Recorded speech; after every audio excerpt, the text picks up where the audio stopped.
Hey Delight fam, what's up? My name is Maggie and I do curriculum development for Delight headquarters. What that means is I wrote the study that your Delight chapter will be studying all semester long called Most High, reading 1st and 2nd Samuel like God is the main character.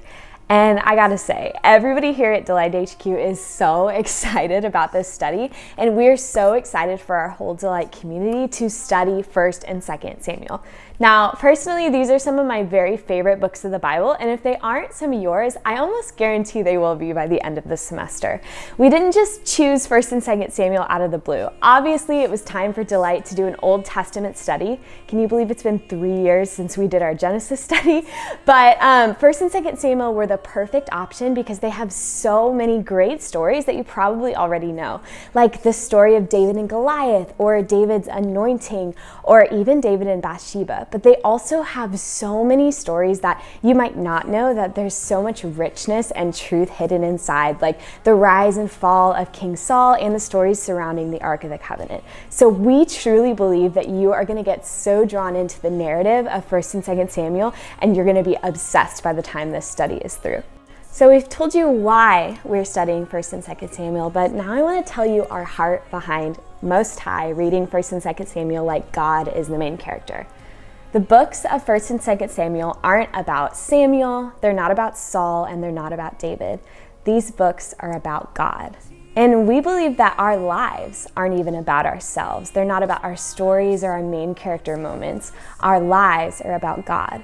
So our heart and our prayer for your Delight chapters this semester is that they would all and in every moment be about God.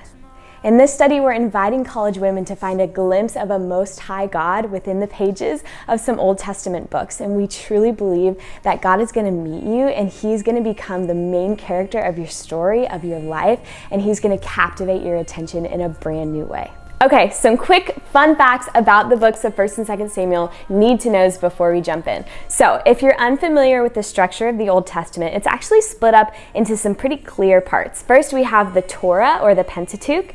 Then we have a history section that details the history of ancient Israel. Then we have wisdom literature, which is like Proverbs and the Psalms. And then we have the major and minor prophets. So 1st and 2nd Samuel falls right in the history section, actually right after the Torah. And it tells the story of how 12 divided tribes, the Israelite tribes, became one unified nation. So it's the story of the beginnings of the monarchy in Israel. So we're in the promised land, right after the promised land, but before the Babylonian exile. And one thing you need to know, you might be wondering, why are we covering 1st and 2nd Samuel? Well, originally they were one story. Think of it as one big long scroll, the scroll of Samuel. And then it was eventually split up into 2 parts to make it easier to read. But we're going all in because we are so excited about what God has in store. I want to encourage you to really dive into these books. Go all in and invite God into it. Let Him be the main character of this story and of your story. We are praying for you in your Delight chapters, and we're so excited for what this semester has in store.